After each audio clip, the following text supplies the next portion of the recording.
All right. So tell me how it's been. I mean, you've been in here now over 12 months. Yeah. So how was it? Tell me about what was the house like where you were originally? So in Heathcote, we were on the flat, and the house had quite a bit of water around it. Oh, right. So quite damp. So this is really, really different. The ground's dry. Yeah. We're elevated. No problems with that kind of thing. So, and also the house in Heathcote was quite old, built in the 1980s.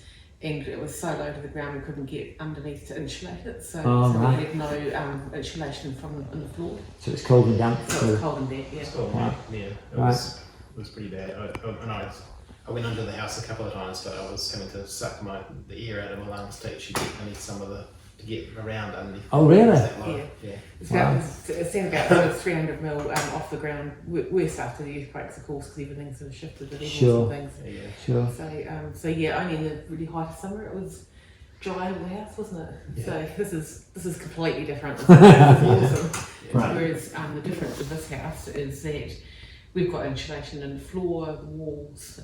We've got really good double glazing. The UVPC windows are fantastic, so there's no condensation.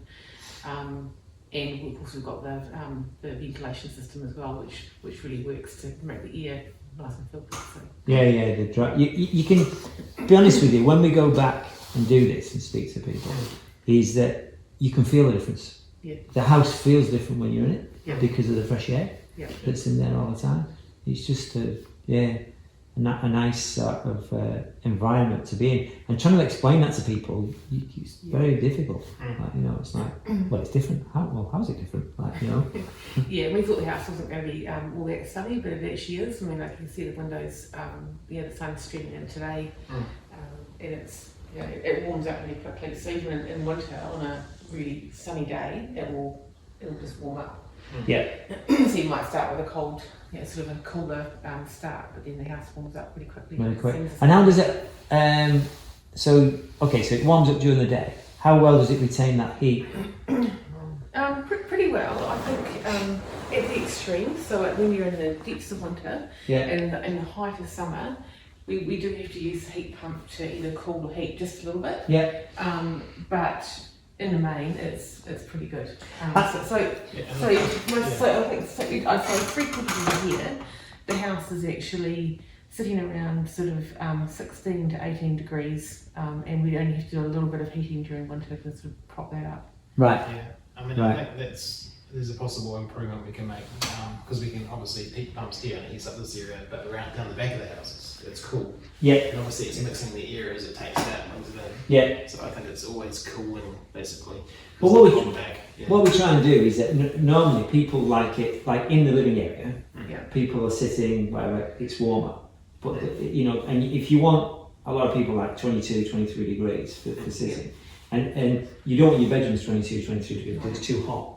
Yes. And like you say, a lot of people like sleeping. I mean, the ideal temperature, they say, for adults is 18 degrees for sleeping. Otherwise, you start feeling a bit too hot. Yeah. And if you keep it around about that temperature, Yeah. then it's very comfortable. Yeah. No, I mean the house. The heat pump really gets used for heating in winter about 2 to 3 months over that time when it's actually there's frost and that kind of thing. Like now, we had it on this morning, but it's sitting on 18 degrees. It's on a thermostat. It's not going at all. Oh, so you just set it to 18? We just get to 18 and just leave it. Right. It just goes on and off as it needs to. Right. But most of the time we turn it off in summer. Well, actually, outside of those 2 to 3 months, we turn it off because there's no point. Right. It's not doing anything. It's just the house is already at temperature. So Yeah. I mean, with a passive house, one of the things is your house is quite big, and you'll need in the winter here when we get like cloudy days and things like that, and you've got no sun in where you say it warms the house up. Why I say to people, you need a heat pump because it's just not. You can't get enough heat for your body to warm the house. Yeah. So I mean, having only having one heat pump and having the size of the house that we've got, it's superb performance from the heating, and we're really, really comfortable in this house. Right, cool. So what? How much is your heating bill? Oh gosh, I'd have to go and have a dig around in my head. But I can tell you that the monthly power bill is about $20 more than it was for a house in Heathcote, bearing in mind the house in Heathcote was 70 square metres, Right. and this is 185 plus. So, Right. It's actually not quite that because we had gas heating back in yes, Heathcote as we well, did, so yeah. we were spending $900 a year on gas. Right. Whereas I think we're on our third gas bottle. So Yeah. Yes, right, yeah, because you're not using it. So we're using electricity to heat Yeah. here Yeah. versus the gas, but the gas was $900 a year, which was pretty much heating water and was heating the house because it was. a gas Yeah, fire. water can be quite a heavy heating bill. I mean, you know, a lot of people now choose a heat pump to heat the hot water. Yeah. I mean, what would your heating bill be? What, say, like for July or June? Do you know roughly? Well, the last one was 144. Yes, something. it's yeah. So $144. But that's because but we were what was happening in August? Yeah. Oh, we bought a gas bulb. So But and we were using the heat a bit more because it was a bit colder. yes, the maximum would be it's definitely under 150 during winter, and during the summer it's around sort of between 95 and 100. But we've got a lot of computers here as well, so Yeah. the amount of gas that we were using for heating back at Heathcote was amazing. It was a huge amount. Right. So it's you know it's Yeah. Yeah. 9 bottles a year we were going through. And now Wow. we've been here a year and we've just gone to our third one. Right. So that's how much extra gas was being used just for Yeah. one gas fire. Yeah. So people ask us what it's like living in an energy efficient house. How would you describe it? I'll describe it. I'm not actually. I'm not running around in layers and layers of clothes. The temperature is actually pretty consistent. It's really comfortable. You're not thinking about you just live in the house. You don't think about do we need to heat it up, cool it down. This is great. You just live your life. Yeah. And for me, it's funny because it's actually drying the clothes inside. We just put a clothes rack in the spare room and the clothes dry inside. It's really, really convenient. Yeah. You're not the first person to tell me that. People have said to me in the past, they said, in the summer they had a clothes line or clothes horse in the garage, and they dried the clothes in there. And they said in the winter they brought it to the house, and they said it dried better in the house than it did in the garage. Yeah. It was like unreal. Yeah. Yeah. I mean, like we have a shower, lots of steam. That's gone, so the whole house is actually drier. So you've got that damp. That's probably the biggest difference as well. Yeah. Well, you see, the thing is with dry air, it's easier to raise the temperature of dry air than it is damp air.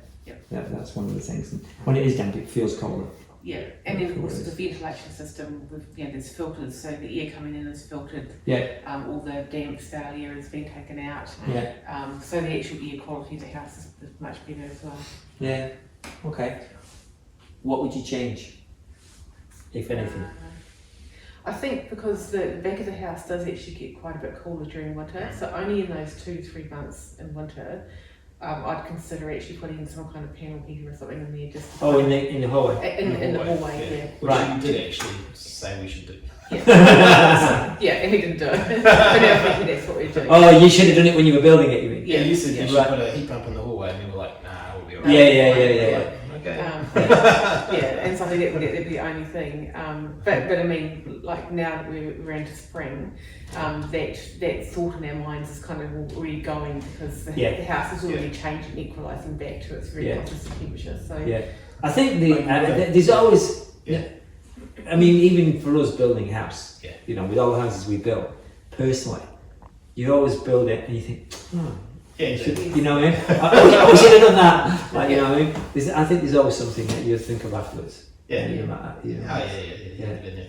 always ask that question. It's like, well, you know, is there anything you would do different? Yeah, I mean, the main one is just that wet heating one for those 2 months of the year, but the rest of it is all just little sort of little tweaks. And some of the things we would change about how we actually use the house is changing as we've been here. So we've sort of we've moved some things about, we've changed some of the furniture, because you think you're going to operate in a certain way, and then you're here for a year and you go, oh, actually it doesn't work so well. We now do something different. So Would I have tried to reserve some budget for landscaping? Probably, given Right. that I'm heavily digging up the hill trying to put plants in. It's really hard work. Fair enough. But it was a really good move to not put too much wood on the outside of the house. Yeah. So you know that the low maintenance aspect of the house is fantastic. Yeah. Because we're often out on our bikes and Yeah. you know Right. not, Well, easy care, isn't it? we're really? not doing a lot of home maintenance. Don't Yeah. really want to. So Yeah. it's fantastic not doing that. Yeah. So we've still Yeah. got a little bit of bling around the door, but nothing that's going No, to yeah. take us hours of maintenance. I tell people all the time, like, you know, you live on a hill, you don't want to do this, you don't want to do that, like, you know, Well, because it's maintenance. I've got a hilarious looking brush in the garage, which is 2 pull brushes attached together so I can reach that one day. So this, I mean, I don't know, I would have done differently. It's Right. It's about 7 meters off the ground that one day. Oh, okay, So, right. Yes, so cleaning the 2 main windows that look out over the Yeah. sea, yeah, I think we would have maybe put some kind of walkway or some way of actually getting Maybe up to window height something and to to clean across the it breeze anyway. Yeah. because yeah, we didn't think about it as No. Sure. You didn't think you're going to be a window's going to be 6 meters off the ground. Yes. Yeah. But otherwise, Yeah. you've got I- a solution. I mean, how was the build process? Because I didn't ask you that last time. I mean, as going through it and things like that. Because building on the hill, there's always challenges. You know, we hit rock, there's Yeah. this and stuff like that. Yeah. There's always certain challenges. How was that build process for you? I think really good. I mean, the foundations where you've got you can't fix your cost Yeah. because of all the variables. That's absolutely fine. We did have a couple of surprises, but we knew that was going to happen because we Yeah. had that conversation up front.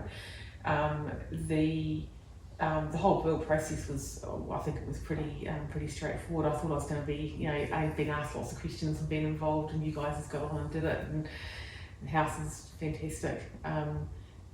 Yeah, I mean, I think we had a very smooth build. Okay. Yeah. Yeah. And the quality of the build is fantastic. So, That's very nice. like I mean, when the guys put the jib on, my friend and I came up and had a bit of a quick look at the jib, and they were here, and they said, "Oh, the walls are so straight. It's fantastic. We can put our jib on, and we can do all our things." And you know, it's really good because the Yeah. quality of the thing they were working with was great. Yeah.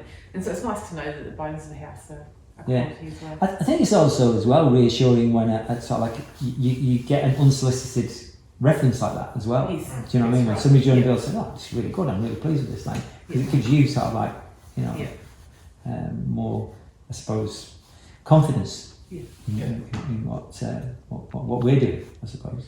Yeah. The other good thing is that we decided to use laminate flooring throughout the entire house, and it's so easy to clean. Really, yeah, it looks great. We even got carpets, lots of dust and things. So Yeah. yeah, Yeah, You can see the dust. You can see the dust, so the dust from often. but it's yeah, But it's most really aware of how much is getting really pulled up easy on a to clear. carpet. So it's Yeah. good choice for us to do. Yeah, you can see when you get hard flooring, you do see the dust Yeah. more and things like But that. it's super easy to clean. We've got just the almost fluffy mops and just Oh, race just around, and it's done. so quick. Yeah, So yeah, yeah, okay. it works really well. All right. And I mean, we're here primarily not to do this. We're here primarily to do the 12-inch check. Yep.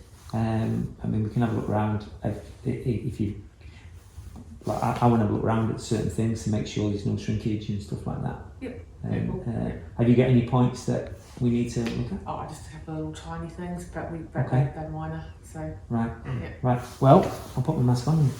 okay. Yeah, we'll go and Go look at and that. have a wander around.